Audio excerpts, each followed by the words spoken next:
Good morning, welcome to coffee time సిప్పన్సీ. ఈరోజు coffee time సిప్పన్సీలో ప్రధాన తెలుగు వార్తా దినపత్రికల్లో వచ్చినటువంటి జాతీయ, అంతర్జాతీయ, జిల్లా స్థాయి వార్తలు, రాష్ట్ర స్థాయి వార్తలు ఏ విధంగా ఉన్నాయో చూద్దాం. ఇంగ్లాండ్తో జరుగుతున్నటువంటి టెస్ట్ సిరీస్లో మొన్న రెండవ మ్యాచ్ని భారత్ కైవసం చేసుకోవడం జరిగింది.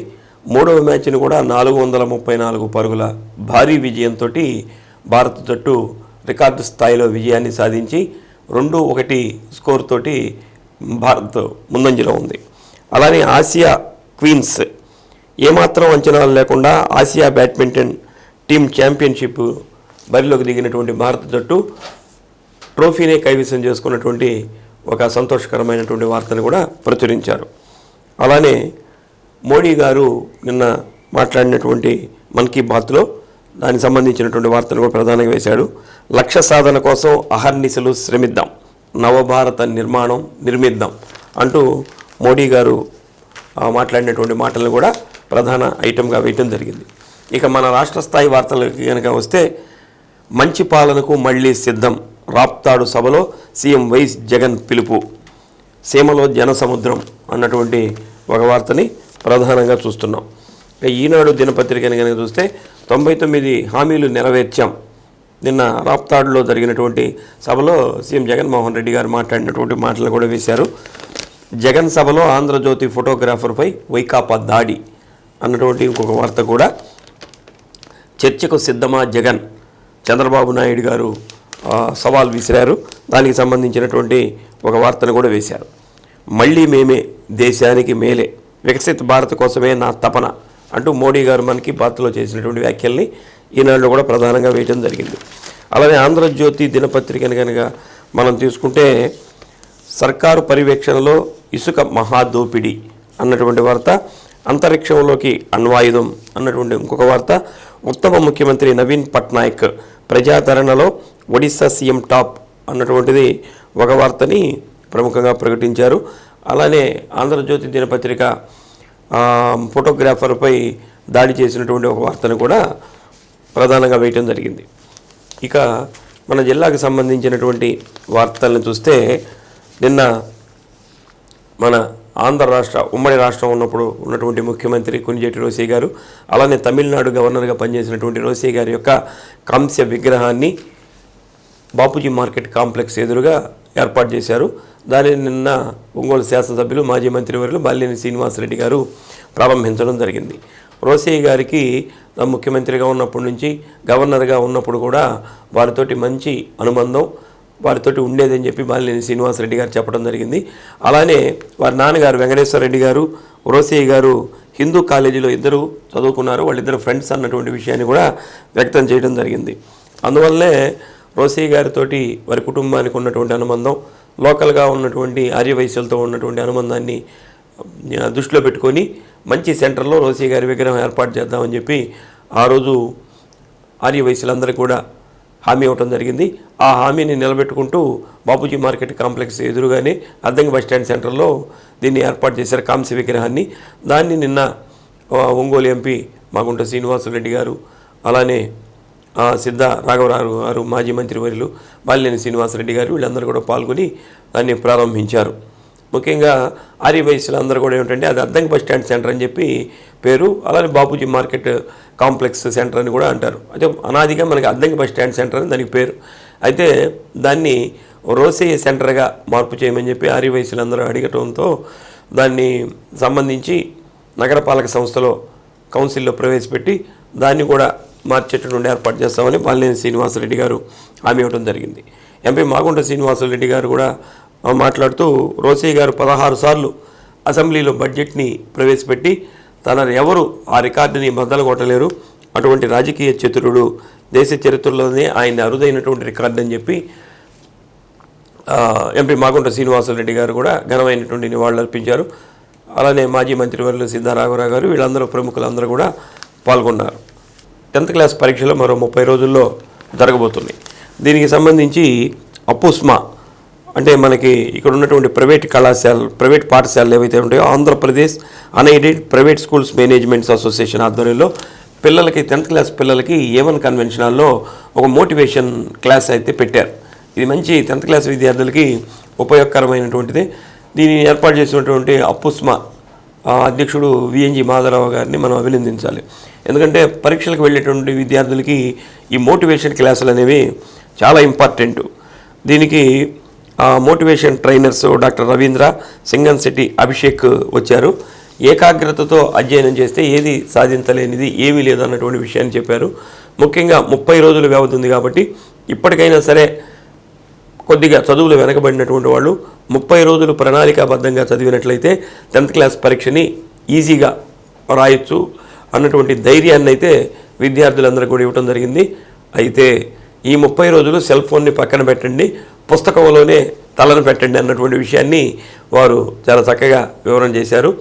అలానే 10th క్లాస్ పరీక్షలు రాసేటప్పుడు చిన్నపిల్లలు కదా, పబ్లిక్ ఎగ్జామ్స్ రాయటం అనేది ఇదే మొదట. కాబట్టి వీళ్ళు కొన్ని తప్పులు చేస్తుంటారు. ఆ తప్పులు చేయకుండా ఉన్నట్లయితే 100కి 100% మార్కులు సాధించేదానికి కూడా అవకాశం ఉంటుంది. దాన్ని ఎలా చేయాలన్నటువంటి విషయాన్ని కూడా స్పష్టంగా నిన్న వారు తెలియచేయటం జరిగింది. ఈ మొత్తం మీద ఉపయోగకరమైనటువంటి ఒక కార్యక్రమాన్ని ఏర్పాటు చేశారు.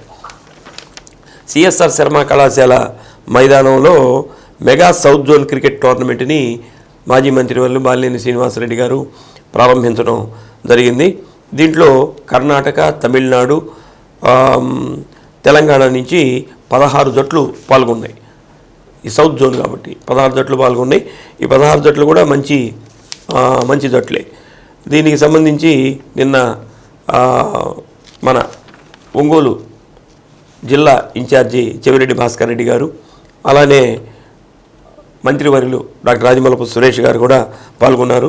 వీళ్ళ ముగ్గురు కూడా క్రికెట్ ఆడి క్రికెట్ అభిమానుల్ని ఆనందపరిచినటువంటి సందర్భం కూడా చూస్తున్నాం. ఈ పోటీల్లో ముఖ్యంగా మొదటి బహుమతి 4 లక్షల రూపాయలు, రెండవ బహుమతి 2 లక్షల రూపాయలు, మూడవ బహుమతి 1 లక్ష రూపాయలు, మొదటి బహుమతి 4 లక్షల రూపాయలని బాలినేని శ్రీనివాసరెడ్డి గారు అందజేస్తున్నట్లు వైసీపీ సీనియర్ నాయకులు అయినాబత్తిన ఘనశ్యామ్ గారు, ఏఎంసీ మాజీ చైర్మన్, వారు తెలియజేయడం జరిగింది. మొత్తం మీద నిన్న మెగా టోర్నమెంట్ని ఘనంగా వారు కూడా ఆటలాడుతూ ఆనందంగా ప్రారంభించినటువంటి వార్తని ప్రధానంగా మనం చూస్తున్నాం. ఇక మహిళా శక్తిని ప్రదర్శిద్దాం.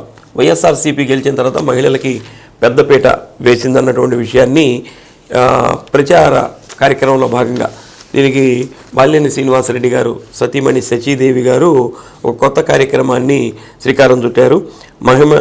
మహిళలతో మమేకం, స్త్రీ శక్తితో శచీదేవి అన్నటువంటి కార్యక్రమాన్ని శ్రీకారం చుట్టి మహిళలతోటి ఈ ఎన్నికల ప్రచార కార్యక్రమాన్ని ప్రారంభించినట్లుగా కూడా మనకు అర్థమవుతుంది.